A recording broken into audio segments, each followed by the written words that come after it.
કેશોદમાં સગીરા પર દુષ્કર્મ આચરનાર 2 આરોપીઓની પોલીસે ધરપકડ કરી છે।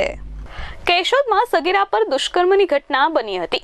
2 નરાધમો દ્વારા દુષ્કર્મ આચરવામાં આવ્યું હતું। આ અંગે પોલીસ ફરિયાદ થતા પોલીસે ગણતરીના કલાકોમાં દુષ્કર્મ આચરનાર બંને નરાધમોની અટકાયત કરી હતી અને કાયદેસરની કાર્યવાહી હાથ ધરવામાં આવી હતી। ગત 1 જુલાઈના રોજ આ ઘટના બની હતી, જેમાં સગીરાની ફરિયાદના આધારે પોલીસે તપાસ હાથ ધરી હતી। સગીરા પર દુષ્કર્મ આચરનાર અને બીજો મદદગારીમાં સાથે રહેલ બંને આરોપીની પોલીસે ધરપકડ કરી છે। પોલીસે હનીફ સીડા અને આયુષ બુરબાનની ધરપકડ કરી કાયદેસરની કાર્યવાહી હાથ ધરી છે।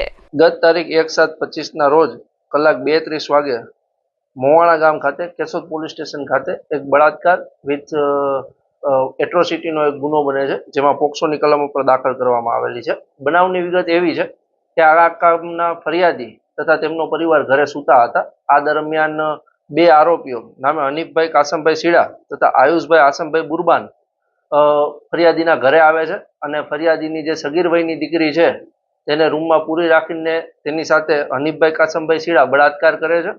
અને આ સમય દરમિયાન જે અન્ય આરોપી છે આયુષભાઈ આસમભાઈ બુરબાન તે આ ગુનાની મદદગારીમાં સાથે રહે છે।